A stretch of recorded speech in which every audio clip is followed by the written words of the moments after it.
பெரியவா திருடிகளே சரணம். நல்லது நடக்கும், நல்லது மட்டுமே நடக்கும். கொஞ்சம் கொலு வேலை இருந்துச்சு, அதனால் வீடியோ தொடர்ந்து போட முடியல. அப்புறம் உடம்பு கொஞ்சம் சரியில்லாமல் போயிடுச்சு.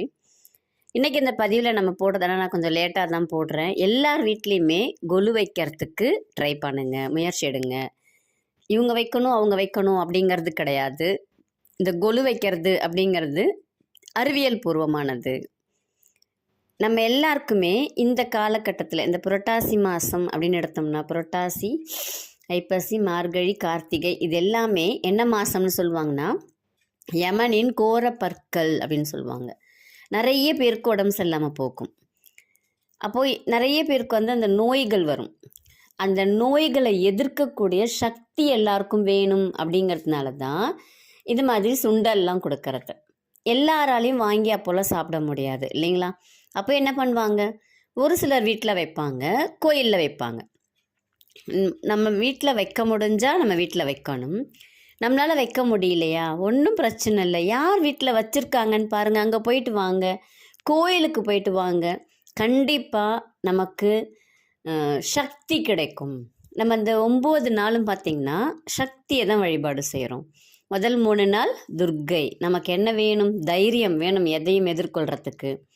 அடுத்து என்ன வேணும், மகாலட்சுமியுடைய அருள் வேண்டும். அடுத்த 3 நாட்கள், கடைசி 3 நாட்கள் சரஸ்வதியுடைய கடாட்சம் வேண்டும்.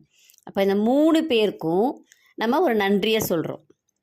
இந்த 3 பேருமே நம்ம வீட்டில் ஒன்றா சேர்ந்து சக்தியாக, முப்பெரும் தேவியர்களுமே நம்ம வீட்டில் அம்பாலாக உட்காந்துட்டாங்க அப்படின்னா நம்ம வீட்டில் வரக்கூடிய பிரச்சனைகள் எல்லாமே தானாக ஓடிடும். ரொம்ப எளிமையான வழி ஒன்று சொல்கிறேன் பாருங்கள். உங்களுக்கு ரொம்ப நாள் நடக்காமல் இருக்குது, உங்கள் பிள்ளைகளுக்கு கல்யாணம் ஆகலை, இல்லை வேலை கிடைக்கல, படிக்கலை, இல்லை நோய் இருக்குது, இல்லை பணம் வரணும், இந்த மாதிரி எந்த மாதிரி பிரச்சனைகள் இருந்துச்சு அப்படின்னாலும், எந்த வீட்டில் கொலு வச்சுருந்தாங்கனாலும் அவங்க வீட்டில் போய் வேண்டிக்கிட்டு ஒரு பொம்மை வாங்கி கொண்டு போய் வைங்க. அந்த பொம்மைக்கு உயிர் உண்டு. அடுத்த வருடம் நம்ம கொலு வைக்கிறதுக்குள்ளார உங்களுக்கு நடந்துடும். கண்டிப்பாக உங்களுக்கு அந்த ஒரு நம்பிக்கை வந்துடும். இப்போ எங்கள் வீட்டிலே நிறைய பேருக்கு அவங்கவுங்க வேண்டுனது எல்லாமே கிடச்சிருக்கு.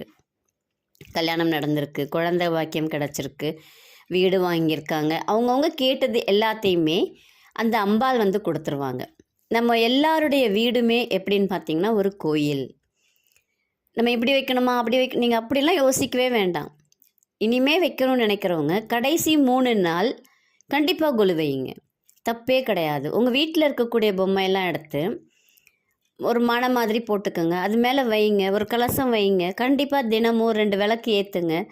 என்ன பாடல் தெரியுமோ சொல்லுங்கள். அம்பாள் நம்ம எப்படி பிரார்த்தனை பண்ணோம்னாலும், நம்ம எப்படி பூஜை பண்ணோம்னாலும் ஏற்றுக்குவாங்க.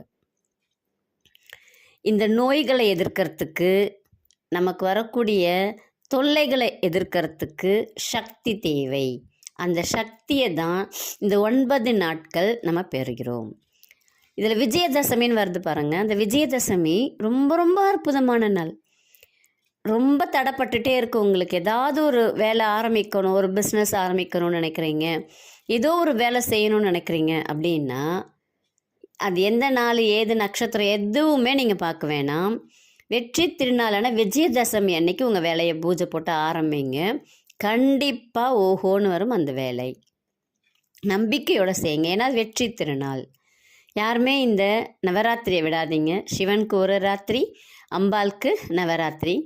நம்மளால் இது வரைக்கும் முடியல அப்படின்னாலும் கடைசி 3 நாட்களாவது ரொம்ப ஸ்ரத்தையோட நம்மளுடைய அம்பாளை வீட்டுக்கு கூப்பிடுங்க. இல்லையா, யார் வீட்டில் கொலு வச்சுருக்காங்களோ அவங்க வீட்டுக்கு போயிட்டு வாங்க, இல்லை கோயிலுக்கு போயிட்டு வாங்க. கண்டிப்பாக அம்பாளுடைய அனுகிரகம் எல்லாருக்கும் கிடைக்கும். நம்ம எல்லாருக்குமே சக்தி கிடைக்கும். நம்பிக்கையோடு செய்யுங்க. உங்களுக்கு ஜாதகம் பார்க்கணும், மலர் மருத்துவம் தெரிஞ்சுக்கணும், இல்லை மலர் மருத்துவம் வேண்டும், ஆலோசனைகள் வேண்டும் அப்படின்னா இந்த பதிவில் வரக்கூடிய எண்ணுக்கு தொடர்பு கொள்ளுங்கள். நன்றி, வணக்கம்.